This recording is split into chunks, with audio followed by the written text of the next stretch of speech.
Delhi Capitals और हैदराबाद की team Delhi के अरुण जेटली स्टेडियम में आमने सामने थी।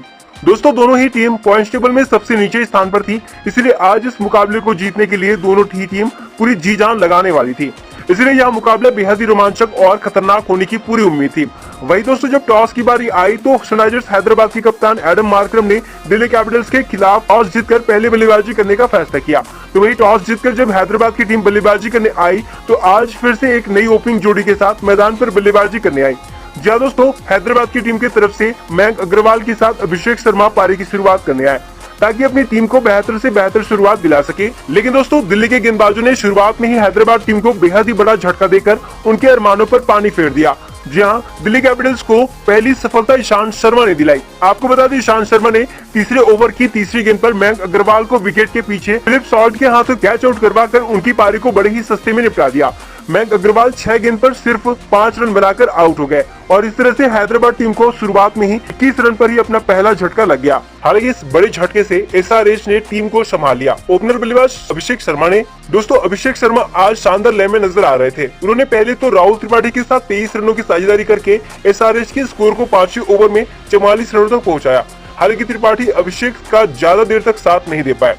अपने खराब फॉर्म को यहाँ भी जारी रखते हुए राहुल त्रिपाठी 6 गेंदों में 10 रन बनाकर आउट हो गए। उन्हें मिचेल मार्श ने पवेलियन भेज दिया। दोस्तों त्रिपाठी के बाद कप्तान एडम मार्करम अभिषेक का साथ देने आए। हालांकि मार्करम केवल दर्शक बनकर खड़े रहे क्योंकि उनके बल्ले से तो रन नहीं निकल रहे थे। लेकिन दूसरे छोर पर अभिषेक शर्मा दिल्ली के गेंदबाजों का जमकर कुटाई कर रहे थे। दोस्तों देखते ही देखते अभिषेक शर्मा ने 36 गेंदों में ही 67 रन कूटकर दिल्ली की टीम को दहला दिया था। उनके तूफानी बल्लेबाजी की वजह से हैदराबाद की टीम 11 ओवर में ही 100 का आंकड़ा पार कर चुकी थी। दोस्तों हैदराबाद के लिए 11वां ओवर सबसे बड़ा ओवर रहा, जिसमें मुकेश कुमार की जमकर कुटाई करते हुए 24 रन बटोर लिए थे। यहाँ से पूरा मोमेंटम हैदराबाद के पास था। एसआरएच की टीम बड़े आसानी से 200 के पार जाती दिखाई दे रही थी। हालांकि दोस्तों शर्मा तो एक छोर से अच्छी बल्लेबाजी कर रहे थे, लेकिन दूसरे छोर पर कोई भी बल्लेबाज उनका साथ नहीं दे पा रहा था। दिल्ली के गेंदबाज दूसरे छोर से एसआरएच के बल्लेबाजों को परेशान करके रखा हुआ था। उन्हें आसानी से रन बनाने नहीं दे रहे थे, जिसकी वजह से दूसरे बल्लेबाज अपना विकेट गंवाते चले गए। पहले कप्तान मार्करम सिर्फ 8 रन बनाकर आउट हो गए तो वही 5वें नंबर पर बल्लेबाजी करने आए हैरी ब्रुक्स बिना खाता खोले ही चलते बने। दोस्तों लगातार गिरते विकेट के दबाव में अभिषेक भी अक्षर पटेल की गेंद पर बड़ा शॉट मारकर अपना विकेट गंवा बैठे।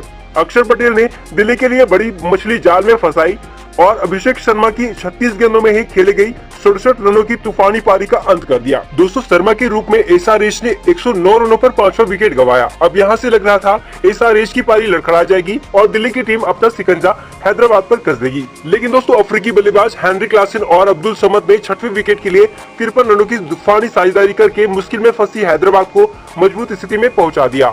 दोस्तों इनके साझेदारी की वजह से ही एसआरएच ने 16 ओवर में 162 रन बना लिए थे। हालांकि मिचेल मार्श ने अब्दुल समद को आउट करके इस साझेदारी को तोड़ दिया। अब्दुल ने 21 गेंदों में 28 रन बनाए। दोस्तों समद के जाने के बाद भी रनों का रफ्तार रुका नहीं, क्योंकि हेनरी क्लासन आज अपने पूरे फॉर्म में थे। उन्होंने दिल्ली के गेंदबाजों की जमकर कुटाई करते हुए 27 गेंदों में ही 53 रन कूटकर हैदराबाद के स्कोर को 20 ओवर में 197 रनों तक पहुंचा दिया, जो इस पिच पर बड़ा स्कोर था। दिल्ली को अगर इस मैच को जीतना था तो बल्लेबाजों को दम दिखाना था। हालांकि दोस्तों लक्ष्य का पीछा करते हुए दिल्ली की शुरुआत बेहद खराब रही। पहले ही ओवर में इनफॉर्म बल्लेबाज डेविड वार्नर बिना खाता खोले ही पवेलियन लौट आए। डेविड वार्नर को भुवनेश्वर कुमार ने पारी की दूसरी ही गेंद पर बोल्ड करके दिल्ली की टीम को 0 के स्कोर पर पहला झटका दिया। दोस्तों दिल्ली की शुरुआत तो बेहद खराब रही। डेविड वार्नर का आउट होना वाकई में दिल्ली के लिए बड़ा झटका था, क्योंकि एक वार्नर ही दिल्ली की टीम के एक ऐसे बल्लेबाज थे जो हर मैच में रन बनाते आ रहे थे। ऐसे में उनके आउट होने से दिल्ली कैपिटल्स के खेमे में खलबली मच गई। हालांकि दोस्तों तारीफ करनी होगी दिल्ली की 2 विदेशी बल्लेबाज, ऑस्ट्रेलिया के मिचेल मार्श और इंग्लैंड के फिलिप सॉल्ट की, जिन्होंने हैदराबाद के गेंदबाजों पर काउंटर अटैक करते हुए तूफानी बल्लेबाजी करी। दोस्तों दोनों बल्लेबाजों ने पावर प्ले में 57 रन जोड़कर न सिर्फ दिल्ली की लड़खड़ाती पारी को संभाला, बल्कि पावर प्ले को भी दिल्ली के नाम कर दिया। इस दौरान सॉल्ट 20 गेंदों में 36 रन बनाकर खेल रहे थे, तो मार्श भी 14 गेंदों में 20 रन बनाकर अपनी लय पकड़ रहे थे। दोस्तों पावर प्ले के बाद भी दोनों बल्लेबाजों का तूफान जारी रहा और एसआरएच के गेंदबाजों को पूरी तरह से रिमांड में लेकर रखा था। एसआरएच का कोई भी गेंदबाज इस जोड़ी को रोक नहीं पा रहा था। दोस्तों इस जोड़ी ने दिल्ली को जीत की दहलीज तक पहुंचाते हुए दूसरे विकेट के लिए 112 रनों की तूफानी साझेदारी कर दी थी।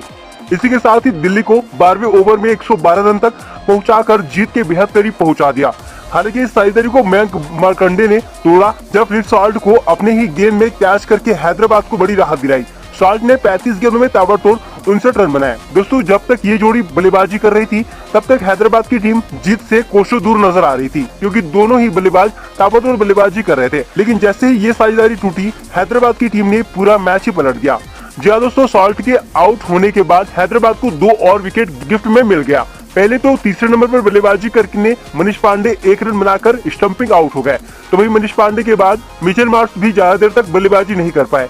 दोस्तों मार्च को अकील हुसैन ने कैच आउट करवाकर हैदराबाद को बड़ी सफलता दिलाई, तो दिल्ली को बड़ा झटका दिया। मार्च ने 39 गेंदों में 63 रनों की तूफानी पारी खेली। अब दोस्तों यहाँ से मैच बराबरी पर आ गया था।